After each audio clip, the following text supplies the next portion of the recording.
Here we are in the first week of August, and we can effectively run the autopsy for the summer blockbuster season because, guys, it's done and dusted now that we got the second weekend drop, and as Variety has it, and they were just simply going on the projections, but this is why I wait until we get actuals, because I cannot even remember the last time that it was actually better than what they first post. But yeah, the Fantastic Four has absolutely cratered. A 66% drop off. Spoilers, it's actually 67% drop off in its second weekend, and there are a couple of days in particular that are exceptionally poor. But yes, this box office season, specifically the summer, starting on Memorial Day long weekend with Lilo and Stitch and Mission Impossible 8, 9, whatever the last one, because they'd cost, what was the pairing, right? Like the production budget of Final Reckoning, Dead Reckoning, Derp Reckoning, all of them together was north of like $700 million, and they didn't even come close to making that much money combined. But yeah, Lilo and Stitch, because of Disney's sheer stubbornness, stuck in theaters long enough to leg out $1 billion. Likely to be the only film, actually, I could say 100% with a 100% certainty that until Avatar comes out later this year, it's going to be the only billion-dollar film, because Jurassic World Rebirth tremendously underperformed, and it's headed for digital, I think, in a very short order. I'm pretty sure it's by the end of August, but also Superman, like, it's not even coming close, and it's already got a digital release date. But we will be doing a full assessment about the state of the industry with the third video on the day. I just wanted to specifically focus on Fantastic Four because, yeah, we were talking about this on Friday, and some of the projections for the second weekend weren't exactly looking all that good, and it really does look like Marvel a bet big on that 1 week gap release between Superman, thinking that, everybody would be done talking about it, the cycle would just continue anew, and the chatter around that film, it would just die off, and then, oh boy, we'll have something new coming out from Marvel, the one that they're really happy with. Internally, they thought that, Fantastic Four, this is a tremendous movie, it's starting off a brand new phase, and yeah, it's starting off a brand new phase, all right, picking up exactly where they left off, face planting at the cinema, because this isn't the first bomb of the year, it's not even the second bomb of the year, it's the third bomb in the theaters. And do we even need to drag in the rest of those atrocious D+ shows to drive this point home? You remember on Friday, there was an animated Black Panther miniseries that just dropped. Nobody talked about it. It came out, it went, Eyes of Wakanda. I didn't see a goddamn thing about that. Nobody talked about it. Nobody discussed it. It just came and went, and it's gone. That's the second thing that came out in Phase 6. And don't worry, guys. The next thing that's coming out is Wonder Man. Yeah, mark your calendars. December, oh yeah, Marvel is coming back strong with a fucking Booster Gold knockoff. It's going to be so great. Hence why you're getting all of this stuff coming out right now, okay? Oh my god. Hey guys, look at the next thing that's coming out. Look at it's Tom Holland got a brand new he got a brand new Spiderman suit. See, it's kind of reminiscent of Tobey Maguire's because it's got the pronounced webbing that's on there, and it's got the bigger spider logo like Andrew Garfield had with the Amazing Spider-Man. See, oh my god, it's more comic book accurate. See, and because the Punisher's going to be getting his own special. They're filming this at the same time. It's going to be so good because we know the Punisher didn't go through a lobotomy during Daredevil Born Again season 1, but yeah, season 2 for Daredevil is going to be coming out next year as well. It's all so desperate because the failure of the Fantastic Four this weekend really drove home the fact that Marvel, well, they're kind of one of those old nostalgia bands, okay? It's kind of not too dissimilar to the Rolling Stones at this point in time. Can't really make any new music that sticks, even though, god, at this point in time, fuck, we're actually rolling up on 20 years since that album came out that I thought was pretty damn good. A Bigger Bang. I don't know if you guys remember that, but yeah, there's actually, if you listen to that entire album, there's some good tracks that are on there, but none of them are ever going to reach the lofty heights of the stuff that they were putting out in the 60s, 70s, and 80s, and 90s if you want to include some of the stuff on Bridges of Babylon. But in general, they come out, they play their hits, and they can still put butts in seats. But how many other bands that are out there that can do those kind of numbers? Very few and far between. Actually, probably a better example for this would have been a few years back when Iron Maiden was doing their arena and stadium tours, and Bruce Dickinson was, still far too much up his own ass, where they weren't playing any of the hits. They were only going to be playing stuff off of their most recent albums, and the audiences were up in arms about that, except for certain sects of the Iron Maiden fandom, which are some of the most insufferable fans you're likely to see outside of the professional wrestling realm. But we'll talk about that tomorrow because, oh boy, there's been some fun developments going on over there. And as somebody who grew up as a wrestling fan, you have seen the decay of Hollywood, and it has been quite reminiscent about what has gone on with WWE and wrestling for, coming on 20 years at this point in time. Hollywood has failed to make any stars. They have relied on characters. They have relied on nostalgia. They had coasted on member berries for so long that when they were required to tell new stories, to build new stars, to engage people with lesser known, and that's not even the case of the Fantastic Four, but with the Thunderbolts, with a brand new Captain America, when you're forced to do something new, you fail to do it because you lack the talent. And you coasted for so long. You coasted on member berries, on far too many emotions and vibes and key jangles, that now that the chickens have come home to roost, you realize that nobody's going to care about something unless you just keep on giving them that sweet, sweet nostalgia baiting. Another Deadpool and Wolverine movie, I'll do $1 billion.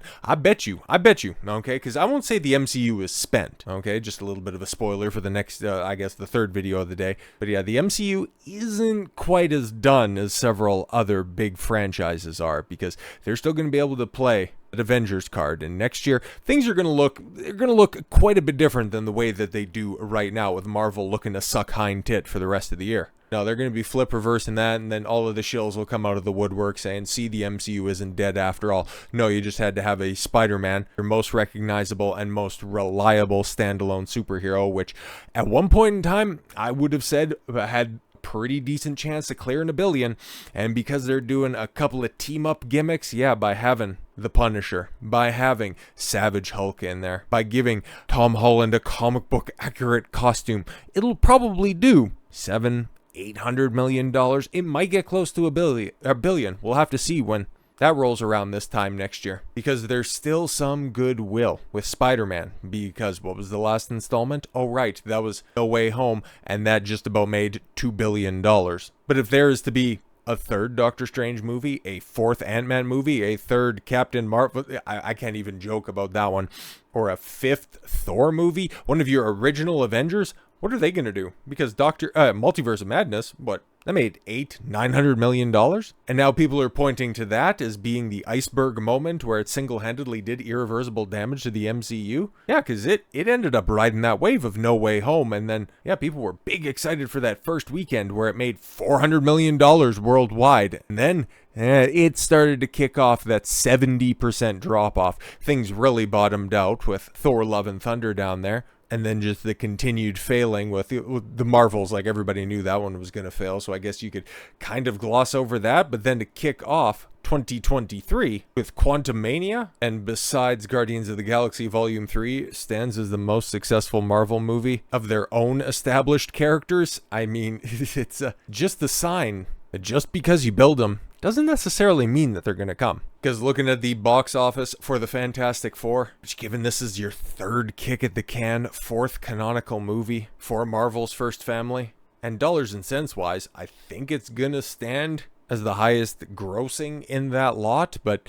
that doesn't really say all that much. And also, Fan 4 stick aside, you're looking, just about 20 years in the rearview mirror? It's a wrap, ladies and gentlemen. But yes, take a look at it, the weekend box office, and 76% drop off, 117 domestic in your opening weekend to 38.7. I'll round it up for fun for you. I'll give you that spare $4,300. There you go. In the same amount of theaters, a 2/3 dive. It's done. It's dusted. It's not catching Superman. And if it has another nosedive like that into its third weekend, it'll honestly have a tough time getting to Captain Black Falcon America, man. But it should, okay, go on to clear that incredibly low benchmark. But still, this is shockingly bad, okay? Because the Friday to Friday 80% drop-off, it's a little bit misleading. It's not factoring in that second Friday, obviously, isn't factoring in the previews on Thursday, but even if you just, add in the 7.5 million that you had on the Thursday, that is still absolutely abhorrent. So your more apt comparisons is your Saturday